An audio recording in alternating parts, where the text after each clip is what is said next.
And let's address that actually first up on the show, because sources have told ET now that Tata Trusts is set to be considering Noel Tata as the chairman, as well as they are looking to consider Mehli Mistry as the permanent trustee. This is the information that we are picking up from the sources at this point in time. Remember that sources have also informed us that the Tata Trust is meeting today to go ahead and make a decision on the succession. So that's the latest update that is coming in on that particular front. We'll be joined by my colleague very shortly to explain to us what this exactly means. Remember that Mr. Ratan Tata, who had created the entire created chains of conglomerates, passed away, and we had his funeral just yesterday.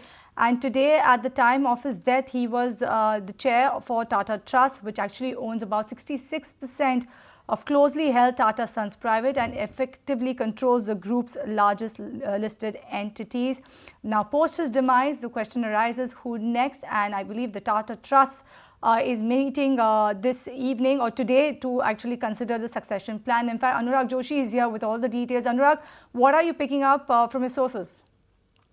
The Tata Trust, which owns 66% equity stake in Tata Sons, is having a board meeting today. And this will be to consider the next chairman to succeed Ratan Tata, who passed away this week. Now, sources have told ET now that the name being considered for the chairman's post is that of Noel Tata, who is one of the trustees. While another trustee on Tata Trusts, Mehli Mistry, is likely to be the permanent trustee of Tata Trust. And this is the key trust, which is the Sir Ratan Tata Trust, in which both Noel Tata and Mehli Mistry are currently trustees. And this is the change that is likely to be announced today. So that's what the sources are telling us. Right. Thank you so much for that, Anurag, for getting us those details at this point in time. Like we know that Tata Trust is a meeting today to discuss on the succession plan. Remember that Noel Tata is actually also, since 2014, he's been the chairman at Trent.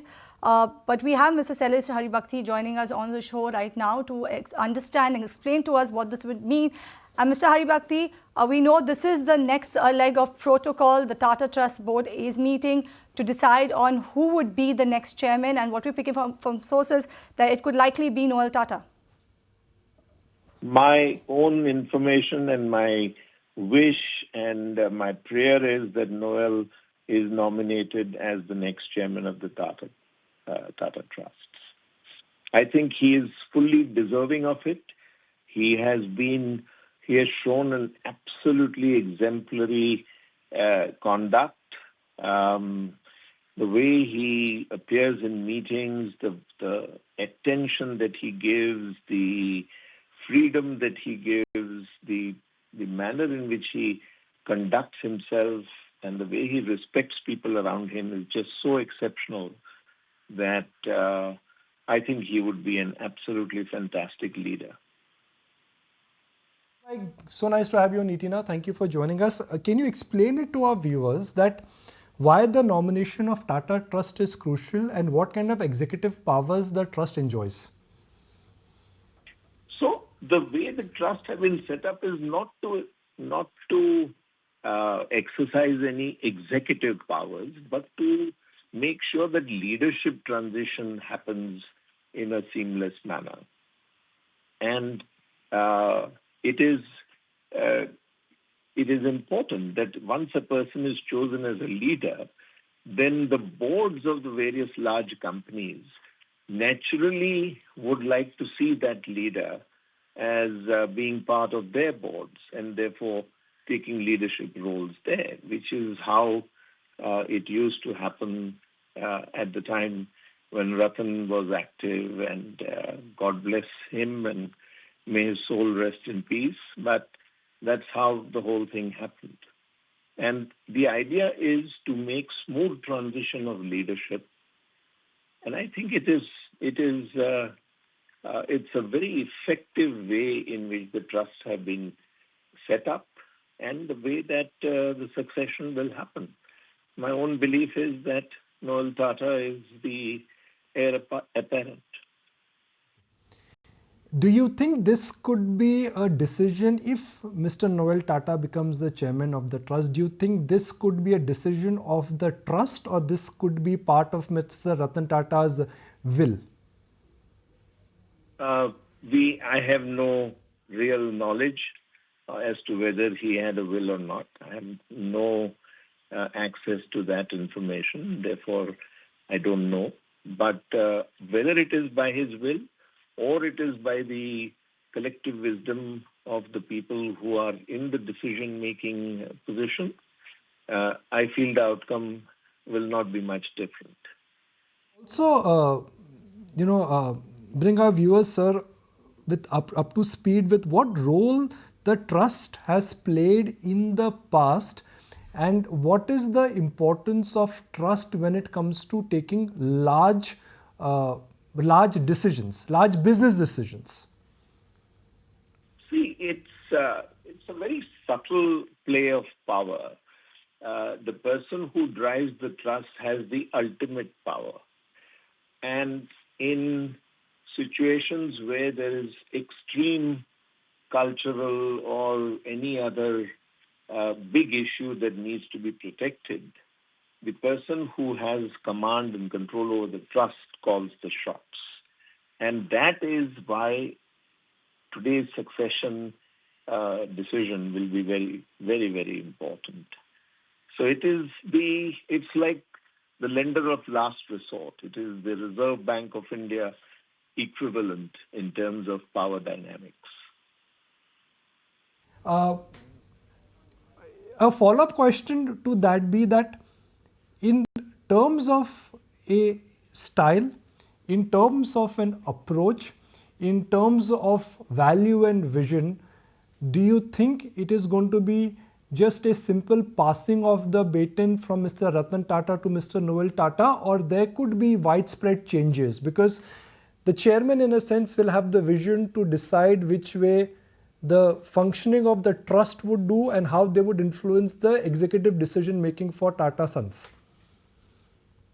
Well, as I mentioned a little earlier, Noel is an extremely mature person with very rich experience, with full knowledge of the Tata Group culture, has shown remarkable outcomes.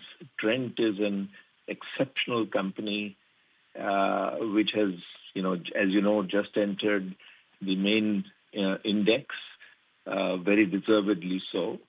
And therefore, I think he will exercise his discretion in a manner that will redound to the benefit of the Tata Group, the investing public, which looks up to the leadership, the manner in which things are functioning at each group company. All of these will be considerations that will go into what will happen.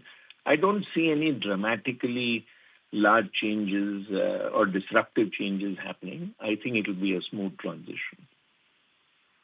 Seth also joins us now. Sohail, good afternoon. Thank you for joining us. Sohail, now we've learned from our sources that Noel Tata could really be the chairman of the trust. What are you picking up? Can you confirm this buzz for us? You're the right person who knows it all about the Tata Group. Mr. Seth, is my voice reaching you? This is Nikhil. No, I couldn't hear you. Tell me again. Hi. What we are hearing is that Mr. Noel Tata now could really be appointed as the chairman of the trust. Do you think it makes logical sense that he should now be the chairman of the trust, and that's how things would progress after Mr. Ratan Tata's demise? Absolutely. I mean, I see no issue in that, because please remember that Noel has served on the House of Tata for years, and I think it'll be a logical step forward. And he's got great compatriots, people like Mehli Mistry, and who also had long associations. Mehli's been a long-standing friend, confidant, close aide of Ratan Tata. I think it's marvelous, because in the chairman of Tata Sons, N. Chandrasekaran, we have an outstanding professional leading the group, and the trust will be led by Noel Tata, or maybe led by Noel Tata. And if that happens, which it should, it'll be outstanding. I don't see any problem there. So, Sohail, what changes for Tata Sons and what changes for Tata Group shareholders? Do you think it'll be more of the same or things could change dramatically? I think it's a great question. So here's what I think. Nothing will change. Tata Sons will continue to be led in a formidable manner by its chairman, which is N. Chandrasekaran, and Tata Trusts will be led by Noel N. Tata. So I see absolutely not even a minor blip. I see great continuity, I see great partnership, and I see great value being added, as I said, to both Tata Trusts as well as Tata Sons. As far as shareholders are concerned, they are concerned only about the performance of Tata Sons, which, if you analyze from the time in 2017, Chandra took over till now, has been formidable. It's been an outstanding performance, which, by the way, has helped Tata Trusts, because Tata Trust gets 66% of the dividend outflow, which they then pump back into helping people who are less privileged. So it's a win-win situation, and I think it augurs brilliantly for the House of Tata for generations to come. Well, we've been saying this from yesterday that Mr. Ratan Tata, when he took over, the market cap of Tata Group was less than $10 billion. Today it stands at $350 billion. He controlled over 30 companies, was present in over 100 countries, the Tata Group. He himself was not a billionaire, but he made investors billionaires who invested in the Tata Group, the most famous one being Rakesh Jhunjhunwala. Mr. Haribhakti, back to you. 18% holding is still with the Palunji family. What do you think changes for them? And what happens to that holding? Well, nothing changes. The holding remains where it is. But my wish, prayer, and desire is that a complete rapprochement now begins to take root, and that the fantastic way in which deep respect drove the relationship between the Tatas and the Mistrys will get re-established. That is the fond hope that I harbor very deep in my heart. Can I get a last comment from you? I know you're in the middle of something. You've really gone after the way to accommodate this interview. So any final thoughts from you? Who are you asking? Sohail, it's for you, sir. No, who was the other speaker? I couldn't hear. There was Sailesh Haribhakti, and we have you. So Sailesh. You know each other, so you want to say hello to each other also. Yes, I'm very fond of Sailesh. He's an outstanding person. Good. I'm making two friends meet. I'm very happy. So Sohail, final thoughts. It really happens on Indian television nowadays. No, but see, I don't know about the rapprochement and all. Sailesh is far more clued on and cued in. All I can say is the Tata Group is today 157 years old. The Tata Trusts are almost about 129 years old. It augurs very well. There'll be no issues. There's not even, as I said, a minor blip.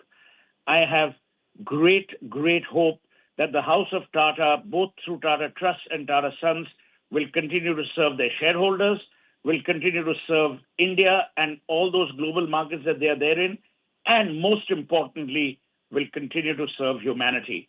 Because Jamshedji Nasarwanji Tata, the founder of the group, always believed that the purpose of business is for the greater good and to give back to society in full measure. If that is the imprint of the founder, I'm more than convinced that Noel Tata as chair of Tata Trusts and N. Chandrasekaran as chairman Tata Sons will and remain massively formidable custodians of both the trusts and Tata Sons. I think that's a great way to put it across. The Tata legacy will continue. So Sailesh bhai, the Tata legacy will continue. Noel Tata will ensure that he will take forward the good work his family, in a sense, was entrusted with. Can I say that, Sailesh bhai? Absolutely. Double click on everything Sohail said. Okay. All the best. All the best. Thank you. All right, gentlemen. Thank you. Thank you very much. There comes a time when your heart calls for you to arise. Plant your feet solid into the ground. Decide your own limits. And then break right through them. Become something more. It's my time to rise.